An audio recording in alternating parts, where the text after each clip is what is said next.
Jack modelini juda ko'pchilik biladi. Jack M3, M4 rosa minishdi. Bu mashinani komfortrog'i, ya'ni turizmlarga, yana ham olib toroq joylarga deganlar uchun buni bilishadi. 8 kishilik beparavolar haydasa bo'ladi. Men sizlarga hozir bundan-da lyuks bo'lgan, temoli avtomat korobka bo'lgan mashinani ko'rsataman. Albatta video yoqsa bittadan like bosib turinglar. Mana bu bo'lsa, bundan oldin videoda qo'ydik. CS8 bu 7 kishilik, bu ham oilaviy crossover. Mana bu bo'lsa, Kia Carnival shularni o'rniga narxi arzonroq, lekin sifatliroq hamda kuchliroq bo'lgan. Undan tashqari bizning sharoitga rosa moslashgan, ya'ni benzinda harakatlanadi. Bunga siz bemalol propan yoki metan uстановка qilsangiz bo'ladi. Bular 2 turbina motorda, rasxodlari ham o'ta oz. 10 tadan 13 tagacha rasxod qiladi. Xo'p, mana qulayliklarni bitta-bitta ko'rib ketadigan bo'lsak, albatta orqadagi odamga qulaylik kerak. Bitta knopka bilan ochilyapti. Undan tashqari mana kapitanskiy sidinada orqada 3 kishi, oldida 2 kishi. Sidinada abagreiflari bor. Undan tashqari mana tepada klimat kontrollari. Eng qulayligini aytayman, mana bu yerda lyuki bor. Orqadagi odam uchun lyuki bor. Undan tashqari shofir uchun ham mana bu yerda lyuki отдельный qo'yilgan. Bu mashina nima deyapti? Srazi olib bosib yuborish kerak. Shofir uchun aytganimdek qulayliklari.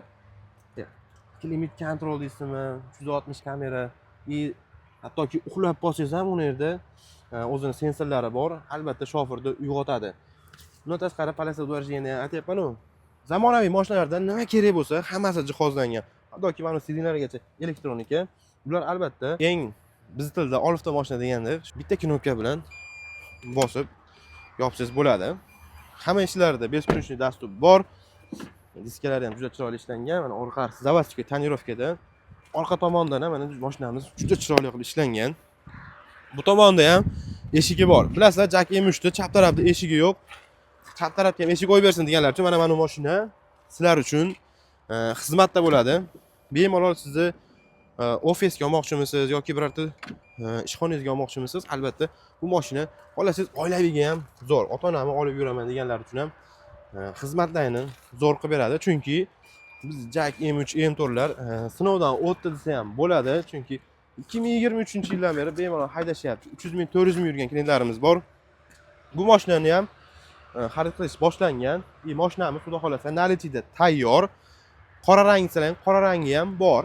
Xudo xolasa 5 kun ish kunida nomlangan chiqartirib beramiz. Undan ham tezroq qilishga harakat qilamiz. Lekin mashinalar tayyor. Sraz xolasalar naqdga, perissinaga, undan tashqari qolgan to'lovlarga ham bank deysizmi, leasing deysizmi, bemalol chiqarsak bo'ladi. Hamda o'zlarining nomlangan chiqadi. Mashinalarimiz hammasi 2025 yangi maslar. Zavodda o'zida turibmiz. Albatta biz bilan qoling. Keyingi videolarda qolgan mashinalarni obzor qilib ketyapmiz. Mashinamizni bitta eng qiziq joyini aytmay ketibman. Narxi hozirgi kunda 423 million so'mga bemalol xarid qilsangiz bo'ladi. Albatta uning uchun pastdagi nomerlarga aloqaga chiqing.